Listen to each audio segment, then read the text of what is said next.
Hello, this is John from caveofprogramming.com, and in this tutorial we're going to look at try with resources, and this is a Java 7 language feature, so if you're using Java 6 or below you won't be able to do this. In the last tutorial we looked at reading a file in the old style in Java, and what we found was that you end up doing something like this, where you've got a nested try-catch block and like catches all over the place, and it really looks terrible. And in this tutorial we're going to see a language feature that was introduced in Java 7 that can enable us to simplify this quite a lot. So a lot of what we're going to do is going to be somewhat similar, but we're going to end up with hopefully a lot less code at the end. So I'm still going to declare a file object, and let's actually create a file here to work with. So I'll right click my project, I'll go to new file, I'll call this test.txt, and let's just copy some lines in from my other project here. So I've got this little text file here, and I'm going to use this.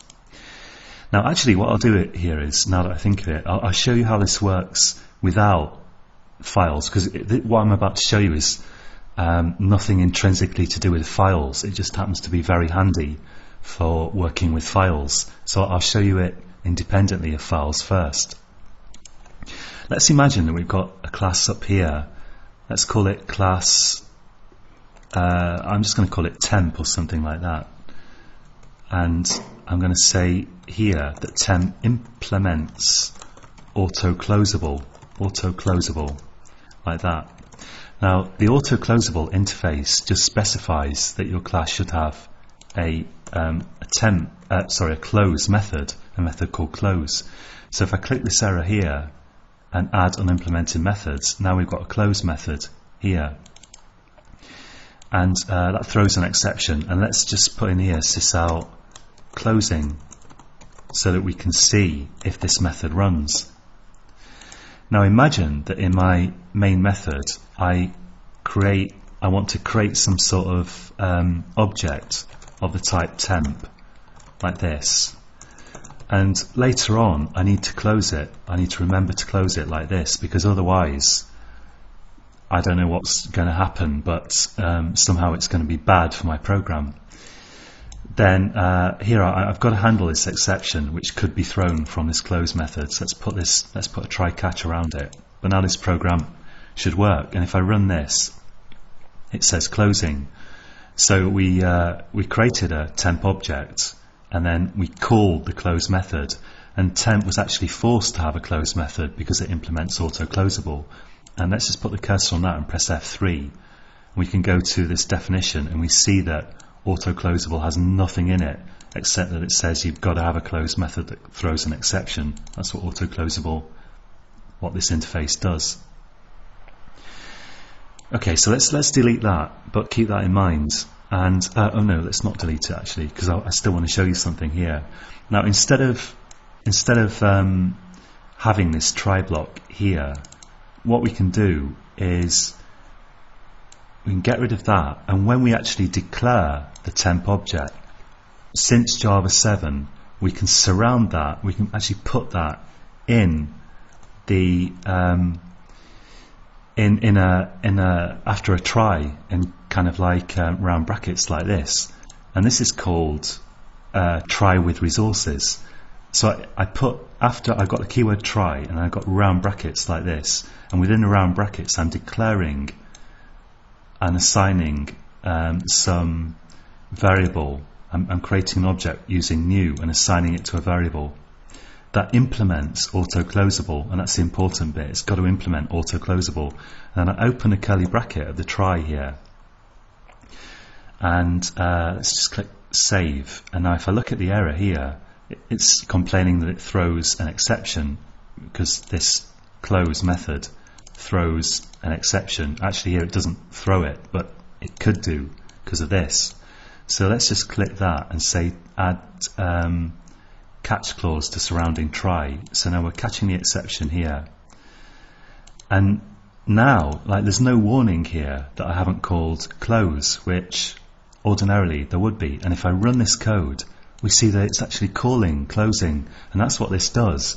It actually, the fact that we've declared this auto-closable object within try means that the close is automatically called, and we don't have to worry about what will happen if an exception is thrown, or what will happen if it executes normally, because whatever happens, this will automatically call close. So we could even say here, throw new exception, like that.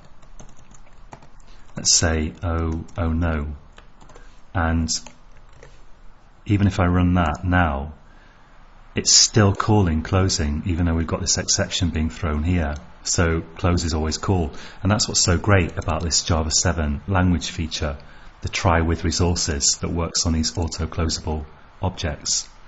Now I'm gonna actually leave that there, come to think of it, and I'll create a new, in my project, let's get the right one, I'll create a new main method. I'll right click and I'll go to new class.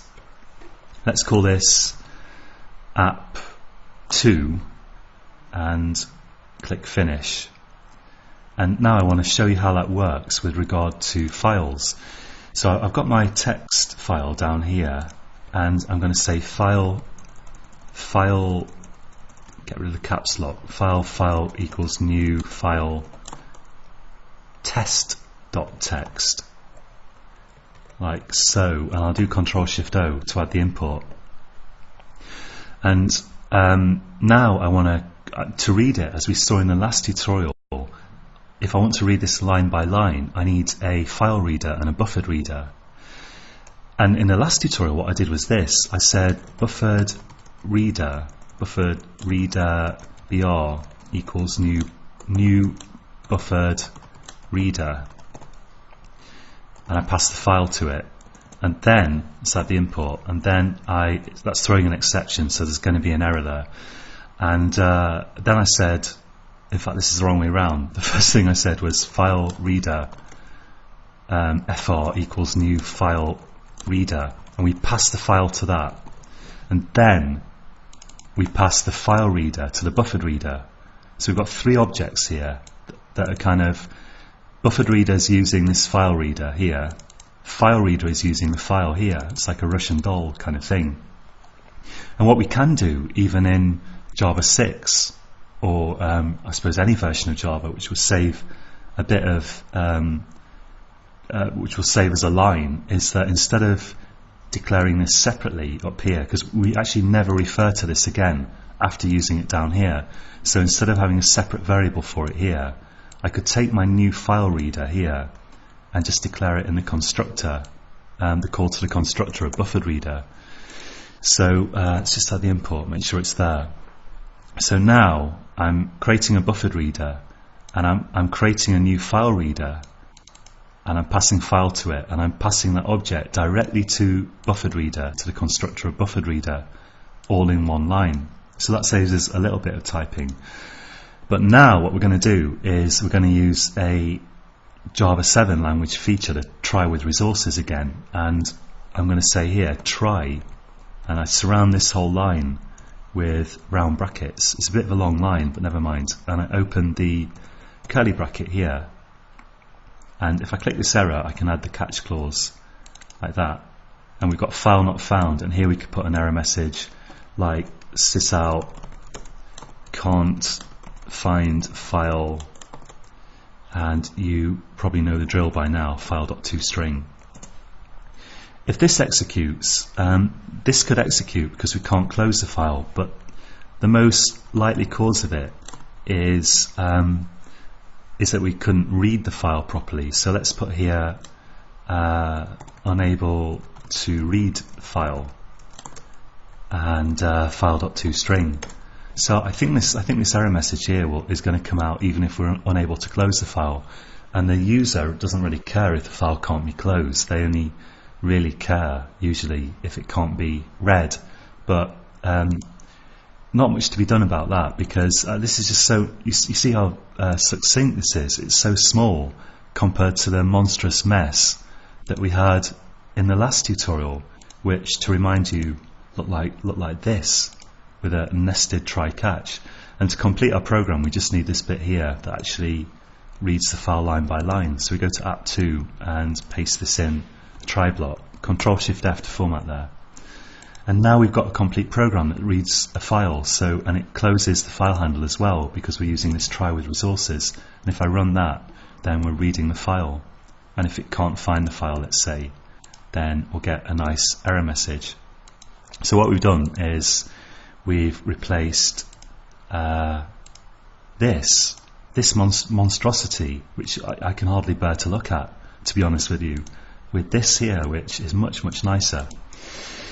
But it only works in Java 7, although this bit here will work in Java 6 as well. It's just there's no try with resources until Java 7.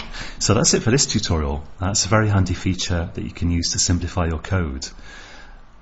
This code will be on caveofprogramming.com, so check out caveofprogramming.com.